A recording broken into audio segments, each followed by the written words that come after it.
নমস্কার বন্ধুরা, chef Shrabani daily vlog চ্যানেলের পক্ষ থেকে সবাইকে স্বাগত জানিয়ে আজ রবিবার, আজ স্পেশাল রেসিপি বানাবো। তো আপনারা প্রথম থেকে পুরো ভিডিওটা শেষ পর্যন্ত দেখতে থাকুন।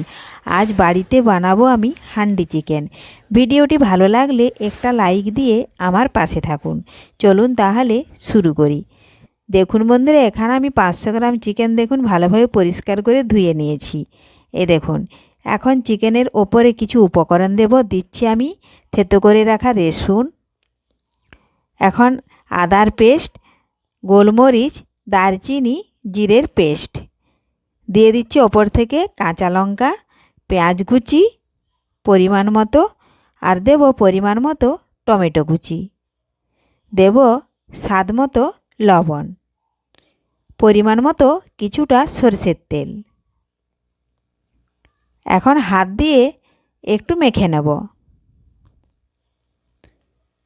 তো একটু মাখতে মাখতেই এখন এর উপরে দিয়ে দিচ্ছি আমি পরিমাণ মতো হলুদ গুঁড়ো।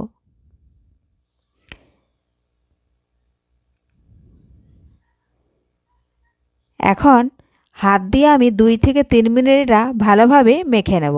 তার আগে যদি কোনো বন্ধু আমার চ্যানেলে নতুন হয়ে থাকেন, চ্যানেলটি সাবস্ক্রাইব করে বেল আইকন হলে সেট করে দিন সবার প্রথমে আমার রেসিপি পেতে।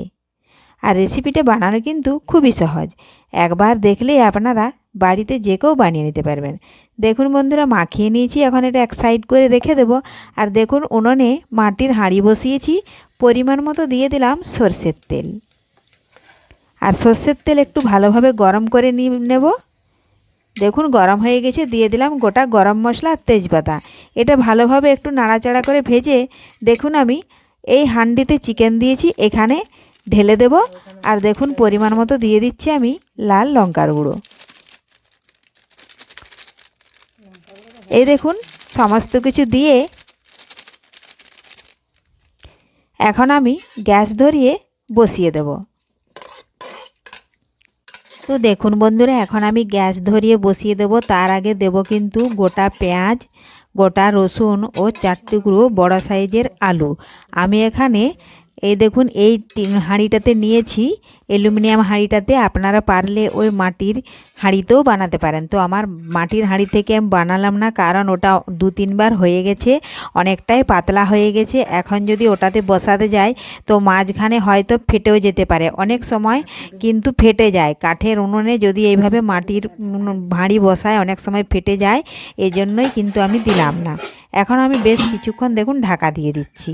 আর ঢাকা দেখুন বন্ধুরা তুলে দেখে নেব। আর আমি উল্টে নাড়াচাড়া করে নিচ্ছি। এই জন্য দেখুন চিকেনের একঘেয়েমি রেসিপি ভালো না লাগে, আজ বানালাম এই পদ্ধতিতে চিকেন। তো খেতে এটা দারুণ হয়। দেখুন আমি ঢাকা তুলে নিয়েছি, একবার আমি নাড়াচাড়া করে নিচ্ছি। দেখুন নাড়াচাড়া করে একটু উল্টে নিলাম। এখন আবারও আমি বেশ কিছুক্ষণ ঢাকা দিয়ে রেখে দেব। এইভাবে 2 থেকে 3 বার দেখুন ঢাকা দিতে দিতেই চিকেন আলু অনেকটাই সেদ্ধ হয়ে যাবে। দেখুন বন্ধুরা, আমি আবারও ওই একই রকমভাবে এইভাবে নাড়াচাড়া করে নিচ্ছি। আর রবিবারে অন্যান্য দিনও চিকেন রান্না হয়, কিন্তু রবিবার দিন চিকেন রান্না করলে বাচ্চা কিংবা বড়রা যারা অফিস টফিস থাকে সেদিন কিন্তু সম্পূর্ণ ছুটি থাকে। আর রবিবার দিন চিকেনের একটা এইভাবে যদি রেসিপি বানিয়ে খাওয়ানো হয় তাহলে তাদেরও তৃপ্তি করে তারাও খেতে পারে। তো দেখুন বন্ধুরা, আমি আবারও কিছুক্ষণ ঢাকা দিয়ে দিচ্ছি। তো দেখুন ঢাকা তুলে নিয়েছি, চিকেন রান্না একদম কমপ্লিট। এখন দিয়ে দেবো ধনেপাতা কুচি, আর ধনেপাতা দিয়েই নাড়াচাড়া করে নামিয়ে নিলেই তৈরি হয়ে গেল চিকেনের এক অভিনব অসাধারণ রেসিপি। রেসিপিটি ভালো লাগলে লাইক, শেয়ার, কমেন্ট করতে একদমই ভুলবেন না বন্ধুরা। ধন্যবাদ, ফিরে আসবো আবার নতুন রেসিপি।